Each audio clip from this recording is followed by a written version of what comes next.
నమస్తే, welcome to special drive. నేను రవిశంకర్ విళ్ళ. ఒకవైపు వరదలు వర్షాలతో ప్రజలు అల్లాడుతుంటే వారికి సహాయం చేయాల్సింది పోయి, ప్రభుత్వానికి అండగా ఉండాల్సింది పోయి వైఎస్ఆర్ కాంగ్రెస్ పార్టీ నాయకులు చాలా ఆరోపణలు చేస్తూ ఉన్నారు. సో నిన్న జగన్మోహన్ రెడ్డి లండన్ పర్యటనకు వెళ్లే ముందు చాలా కామెంట్స్ చేశారు.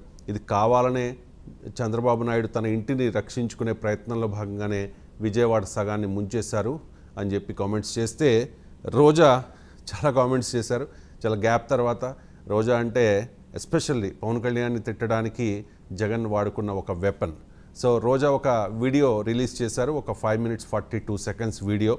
ఈ వీడియోలో ఒక 5 questions అడిగారు కూటమి ప్రభుత్వాన్ని, ఎస్పెషల్లీ చంద్రబాబు నాయుడు అండ్ పవన్ కళ్యాణ్, అలాగే నారా లోకేష్ని కూడా. సో కాదేది రాజకీయాలకు అనర్హం అంటారు కదా. సో ఇంత వరదలు వర్షాలతో ప్రజలు ఇబ్బంది పడుతుంటే, తాగడానికి నీళ్లు లేక, తినడానికి తిండి లేక, ఉండడానికి ఇల్లు లేక, కట్టుబట్టలతో విజయవాడ ప్రజలు చాలామంది నరకయాతన అనుభవిస్తుంటే, వీళ్ళు చేస్తున్న రాజకీయం గురించి చాలా విమర్శలే వస్తూ ఉన్నాయి. ప్రజల్లో కూడా నెగిటివ్గా వాళ్ళు రెస్పాండ్ అవుతూ ఉన్న పరిస్థితి. సో రోజా అడుగుతూ ఉన్నారు ఒక 5 ప్రశ్నలు. ఆ 5 ప్రశ్నలకు సంబంధించి సమాధానం ఇవ్వడానికి కూటమి నుంచి ఎవరో ఒకరు ఉండాలి కాబట్టి రాయపాటి అరుణ జాయిన్ అయ్యారు, జనసేన పార్టీ అధికార ప్రతినిధి, ఆ పార్టీ వీర మహిళ. అరుణ్ గారు నమస్కారం. అరుణ్ గారు నమస్కారం. రోజా చాలా గ్యాప్ తర్వాత మళ్ళీ వచ్చారు. ఎన్నికల ఫలితాలకు ముందే చెన్నై వెళ్ళిపోయారు, ఆ తర్వాత విదేశాలకు వెళ్ళి విహారయాత్రలు చేసుకుని, అంటే వాళ్ళ వ్యక్తిగతం అనుకోండి అది, వచ్చారు. వచ్చిన తర్వాత ఒక వీడియో రిలీజ్ చేశారు. బహుశా ఆ వీడియో మీద మీరు కూడా కొద్దిసేపటి క్రితం రెస్పాండ్ అయ్యారు అనుకుంటా, నేను చూశాను. రైట్, ఇక్కడ రోజా అడిగే 5 ప్రశ్నల్లో మొదటి ప్రశ్న, పవన్ కళ్యాణ్ ఏమయ్యారు? డిప్యూటీ సీఎం, ఆయన పంచాయతీరాజ్ శాఖ మంత్రి, చాలా కీలకమైన శాఖలు ఆయన దగ్గర ఉన్నాయి. అండ్ బాబు గారు ఏమయ్యారు? ఈ వయసులో ఆయన ఏమి చేయలేరు. ఈ టైప్ ఆఫ్ కామెంట్స్ అన్నీ చేశారు. ఒకసారి 4th బైట్ ప్లే చేయండి. ఎందుకంటే ఈ రోజుటి వరకు 4-5 రోజులు ప్రజలకి తిండి అందించడంలో ఈ ప్రభుత్వం విఫలమైంది. కనీసం ఇది జరిగినప్పుడు సీఎం గారు పనిచేయట్లేదు, వయసు అయిపోయింది. డిప్యూటీ సీఎం గారు, పంచాయతీరాజ్ శాఖ మంత్రి గారు కనీసం తన శాఖను అప్రమత్తం చేసి ప్రజల్ని కాపాడాల్సిన బాధ్యత ఉన్నా ఈ రోజు 5 రోజుల వరకు ఆయన అసలు విజయవాడ వైపే రాలేదు. ఇక ఆ కాన్స్టిట్యున్సీ ఎమ్మెల్యే ప్లస్ రాష్ట్ర మంత్రి లోకేష్ గారు మొత్తం మునిగిపోయి మంగళగిరి, విజయవాడ అలల్లాడిపోతుంటే ఆయన హైదరాబాద్ లో ఎంజాయ్ చేస్తున్నారు. ఇక హోంమంత్రి గారు తెలిసిన సంగతే. ఎందుకంటే ఈ రోజుటి వరకు 4-5 రోజులు ప్రజలకి తిండి అందించడంలో ఈ ప్రభుత్వం విఫలమైంది. కనీసం ఇది జరిగినప్పుడు సీఎం గారు పనిచేయట్లేదు. రైట్, రోజాకు వచ్చిన డౌట్ ఇది. మరి ఎందుకు ఇలా మాట్లాడారనేది ఆ వీడియో చూసిన తర్వాత నాకు కూడా అనిపించింది. రాయపాటి అరుణ్ గారు ఎవరెవరు ఎక్కడ ఉన్నారు అనే దాని మీద మీడియాకు సమాచారం ఉంటుంది కాబట్టి, చంద్రబాబు నాయుడు గారు విజయవాడలో ఉన్నారు, ఆ వరద ఎఫెక్ట్ అయిన ప్రాంతంలో. పవన్ కళ్యాణ్ గారు ఈ పరిస్థితిని అంతా కూడా సమీక్షిస్తూ ఉన్నారు. నిన్న అధికారులతో సమీక్ష సమావేశం కూడా జరిపారు. జన సైనికుల్ని, ఆ నాయకుల్ని కూడా అప్రమత్తం చేస్తూ ఉన్నారు. నారా లోకేష్ మంగళగిరిలో ఉన్నారు.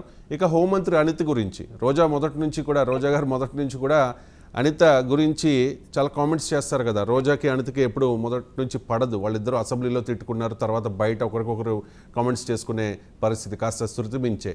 హోంమంత్రి అనిత ఈ వరద ప్రభావిత ప్రాంతాల్లో పర్యటిస్తూ ట్రాక్టర్ మీద ఎక్కి వారందరికీ కూడా ఫుడ్ సప్లై చేస్తూ ఉన్నారు. నిన్న సప్లై చేశారు, నేను చూశాను, విజువల్స్ వచ్చాయి మాకు. సో ఇది వాస్తవం ఇది. సో అరుణ్ గారు, రోజా గారు అడిగిన ప్రశ్న ఏంటంటే పవన్ కళ్యాణ్ ఏమయ్యారు చెప్పండి ఇప్పుడు. సార్, జనరల్ గా రోజాకి అలాగే వైసీపీ వాళ్ళందరికీ కూడా ఎక్కడ మూసుకొని కూర్చోవాలో, ఇంకా పచ్చిగా అనాలంటే ఆ మాట్లాడింది కాబట్టి ఎక్కడ పని చేయాలో తెలియకపోవడం వాళ్ళలో ఉన్నటువంటి డిఫెక్ట్. గతంలో మీరు ఒక ఎగ్జాంపుల్ చెప్తాను మీకు. కోవిడ్ టైంలో అందరూ ఎవరి పడికి వాళ్ళ ఇళ్లలో ఉండడం, మహానుభావులారా బయట తిరిగితేనే స్ప్రెడ్ అవుతుంది అని చెప్పేసి కర్ఫ్యూ విధించిన టైంలో, క్వారంటైన్ సిచ్యువేషన్ ఉన్న టైంలో ఈ రోజా బోరింగ్ ఓపెన్ చేసి పెద్ద 100 మందికి ఉపాధి కల్పించే కర్మాగారం ఓపెన్ చేసిన రేంజ్ లో లాక్ డౌన్ ఉన్న టైంలో బోరింగ్ ఓపెన్ చేసి జనాలను గుగ్గుకొడిచి కాళ్ళకు పూలు చెల్లించుకుంది. వీళ్ళు బయట తిరగడం మూలంగా అక్కడ కోవిడ్ కేసులు విపరీతంగా పెరిగిపోయాయి. అంతకు ముందున్న సంఖ్య ఇంకా విపరీతంగా పెరిగాయి. అలాగే బిఎఫ్ మధుసూదన్ రెడ్డి ఒకడు, గుంటూరుకు సంబంధించి ముస్తఫా ఒకడు, అలాగే దువ్వాడ శ్రీనివాస్, వీళ్ళంతా కూడా అప్పట్లో సైలెంట్ గా ఉండాల్సిన టైంలో కూడా పబ్లిసిటీ కోసం వెంపర్లాడి రోగుల సంఖ్యను కోవిడ్ కేసుల సంఖ్యను పెంచిన వ్యక్తులు వీళ్ళంతా. ఇవాళ నిన్న గనక వరదల పరిస్థితి మనం చూసుకుంటే, పవన్ కళ్యాణ్ గారు గనక నిన్న బయటకు వస్తే, ఈ వరదల సిచ్యువేషన్ లో బయటకు వస్తే, సెక్యూరిటీ ఇవ్వలేం మీకు, సెక్యూరిటీ ఇచ్చినప్పటికీ కూడా మాకు ఇప్పుడు సహాయక చర్యల్లో పాల్గొనే సిబ్బంది కొరవవుతారు కాబట్టి మీరు దయచేసి బయటికి రావద్దు అని చెప్పేసి సెక్యూరిటీ సిబ్బంది పవన్ కళ్యాణ్ గారికి రిక్వెస్ట్ గా సూచించేసిన పరిస్థితి. ఎట్ ద టైమ్ ఆయన పుట్టినరోజు, ఆయన కనుక ఇక్కడ స్టేట్ లో అందుబాటులో ఉంటే పెద్ద ఎత్తున నాయకులు అవనివ్వండి, కార్యకర్తలను వీరమహిళలు అవనివ్వండి, ఆయన విష్ చేసి ఆయన దృష్టిలో పడడానికి ప్రయత్నం చేస్తారు తప్ప వరద సహాయక కార్యక్రమాల్లో పాల్గొంటారు. ఇది కన్ఫర్మ్, 100% కన్ఫర్మ్ ఇది.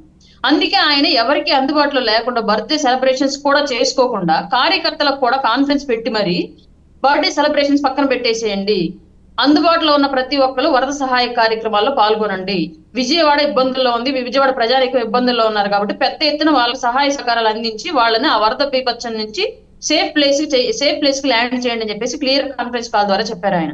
అట్టే టైం ఆయన తీసుకున్నటువంటి 5 శాఖలకు సంబంధించినటువంటి అధికారులను కూడా, యంత్రాంగాన్ని కూడా వరద సహాయ కార్యక్రమాల్లో పాల్గొనేలాగా ఎప్పటికప్పుడు సమీక్షలు నిర్వహిస్తూ ఆయన శాఖ నుంచి ఎంతమంది సిబ్బందిని ఇవ్వాలి, ఆయన శాఖ నుంచి ఎలాంటి ఆర్థిక సహకారం అందించాలి, ఎలాంటి టెక్నికల్ ఇష్యూస్ ని ప్రభుత్వానికి అందుబాటులో ఉంచాలి, ప్రతిదీ పిన్ టు పిన్ పర్యవేక్షిస్తున్న వ్యక్తి పవన్ కళ్యాణ్ గారు. వీళ్ళలాగా ఇప్పుడు కనుక ఆయన ప్రజల్లోకి వస్తే అక్కడ కూడా సెక్యూరిటీకి ఇబ్బంది, ప్రజలకు ఇబ్బంది, అక్కడికి రావడం మూలంగా మళ్ళీ వీళ్ళే క్వశ్చన్ చేసేవాళ్ళు ఏమని, ఈయన బయటకు వస్తే అక్కడ ఇష్యూస్ జరుగుతాయి ఆయన తెలుసు కదా, ఆయన ఎందుకు వచ్చాడు, పబ్లిసిటీ కోసం వచ్చాడు పవన్ కళ్యాణ్, వరదకు సహాయం చేసి సరిపోయింది కదా, ఏమైనా వస్తేనే చెయ్యాలా అని చెప్పేసి మళ్ళీ వీళ్ళే క్వశ్చన్ చేసేవాళ్ళు. అంటే మంచి వ్యక్తి ఏ మంచి చేసినా సరే దాంట్లో వంకలు ఎతకడానికి ఉన్న తప్ప ఈ ప్రభుత్వం ఎట్టి పరిస్థితుల్లో కూడా ప్రజల వైసీపీ పార్టీ, ప్రభుత్వం కాదు వైసీపీ పార్టీ, ప్రభుత్వంలో ఉన్న వాళ్ళు ఏ మంచి చేసినా వంకలు ఎతకడానికే ఉంది తప్ప ఎట్టి పరిస్థితుల్లో కూడా ప్రభుత్వానికి సహకరించి ప్రజల కోసం, ప్రజల పక్షాన్ని నిలబడే ఉద్దేశంతో వైసీపీ పార్టీ లేదు. ఇది ఇంకొక నేను రోజు ప్రెస్ మీట్ కానివ్వండి. రైట్. అండ్ ఈ వీడియోలో చాలా బాధతో మాట్లాడారు రోజా. మరి అది యాక్టింగా లేకపోతే నిజంగా బాధపడ్డారో నాకైతే తెలియదు. మీరు చూసి చెప్పండి. గుండె తరుక్కుపోతోంది. చిన్నపిల్లలు, వృద్ధులు, మహిళలు ఈ 4 రోజులుగా ఎంత నరకం అనుభవిస్తూ ఉన్నారో వారి మాటలు